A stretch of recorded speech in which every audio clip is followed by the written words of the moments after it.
Hello साथियों, जय हिंद। स्वागत है आप सभी का आपके अपने YouTube channel GSB radiant future पर।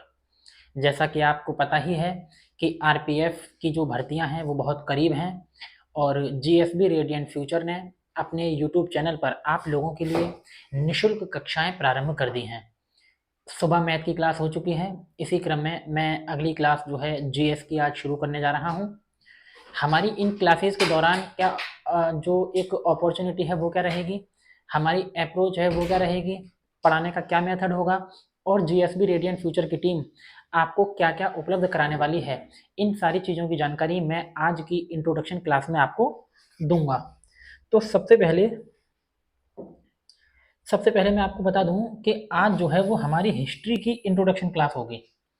हमने बताया था कि सुबह में सर जो है मैथ की और रीजनिंग की क्लास कंटिन्यूअस करेंगे। उसके बाद जीएस की क्लास शुरू होगी और इसके बाद में हम साइंस की क्लास रखवाएंगे। तो मैथ की क्लास आज सुबह हो चुकी है, अगली क्लास जीएस की है। और जीएस में अपनी पूरी टीम से डिस्कशन करने के बाद हमने ये निष्कर्ष निकाला कि जीएस में हमें जो शुरुआत है वो हिस्ट्री जैसे सब्जेक्ट से करनी चाहिए। जीएस में जो बच्चों मुझे बताया मेरी टीम के लोगों ने कि इस वक्त हमें हिस्ट्री से शुरुआत करनी चाहिए जीएस की क्लास में। चूँकि मैं आपकी जानकारी के लिए बता दूं, जीएस में तकरीबन 4-5 विषय शामिल होते हैं, जिसमें से इतिहास, राजनीति शास्त्र, अर्थव्यवस्था, भूगोल, पर्यावरण और समसामयिक अध्ययन शामिल किया जाता है। तो इन सारे विषयों में अभी तक पुलिस, आरपीएफ, सीआरपीएफ जैसी परीक्षाओं में आए हुए प्रश्नों की तुलना के आधार पर हमने ये देखा कि जो सबसे बड़ा पोर्शन है वो इतिहास से उठाया जा रहा है। इसीलिए हमारी टीम के द्वारा ये डिसीजन लिया गया था कि सबसे पहले इतिहास की क्लास शुरू की जाएगी।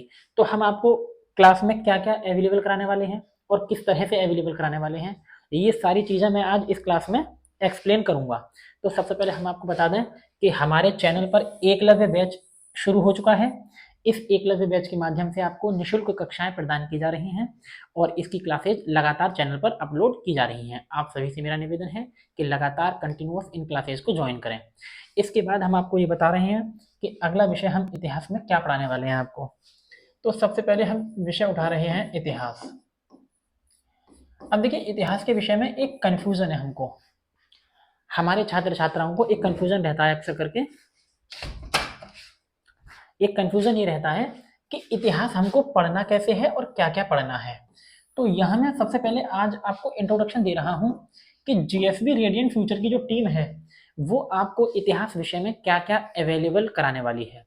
तो सबसे पहले इतिहास का जो अर्थ है हम आपको ये बताएंगे कि इतिहास है क्या, किन किन चीज़ों को मिलाकर हम इतिहास कहते हैं, इतिहास से हमारी संकल्पना क्या बनती है, इतिहास से हमारी धारणा क्या बनती है। उसके बाद हम आपको ये बताएंगे कि हमारे जो इतिहास को आमतौर पर 3 भागों में बांटा गया है।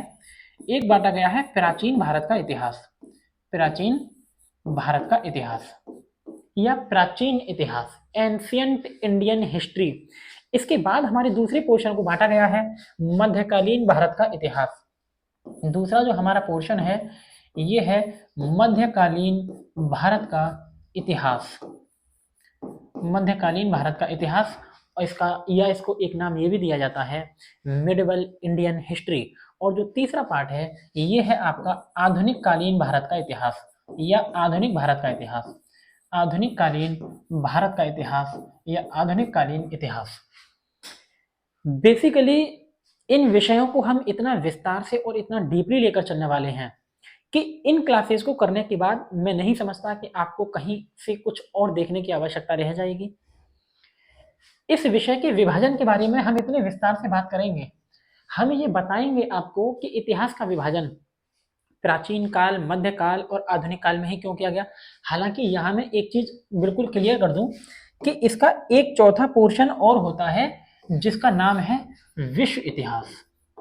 इसका एक चौथा विभाजन और होता है जिसका नाम है विश्व इतिहास, मगर वो हमारी वनडे एग्जाम के लिए महत्वपूर्ण नहीं है।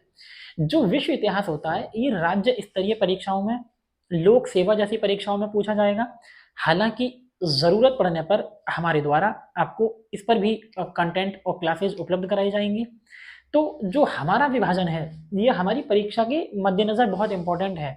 वो है प्राचीन भारत का इतिहास, मध्यकालीन भारत का इतिहास और आधुनिक कालीन भारत का इतिहास। आज की क्लास में हम आपको इतिहास नहीं पढ़ा रहे हैं, हम आपको ये बता रहे हैं कि इस इतिहास में हम क्या क्या पढ़ाएंगे, इस इतिहास का अर्थ क्या है, इतिहास विषय क्या है, हमको क्यों पढ़ना चाहिए, परीक्षा में इतिहास विषय में से कहाँ कहाँ से प्रश्न आने की संभावना रहती है। हम ये सारी चीज़ें आज की क्लास में बता रहे हैं। तो सबसे पहले हम आपको ये बताएंगे कि इसका विभाजन इन्हीं 3 आधारों पर क्यों किया गया। तो इसके लिए हम आपको कक्षा 8 की एनसीईआरटी का उदाहरण भी देंगे। कक्षा 8 की जो नई एनसीईआरटी है, हालांकि ये 2005 की पब्लिकेशन की है, लेकिन इसे नई एनसीईआरटी के तौर पर जाना जाता है। हम ये बताएंगे कि कक्षा 8 की एनसीईआरटी में सबसे पहले बताया गया था कि इतिहास का विभाजन जो है ये शुरुआती तौर पे इस रूप में नहीं किया गया था।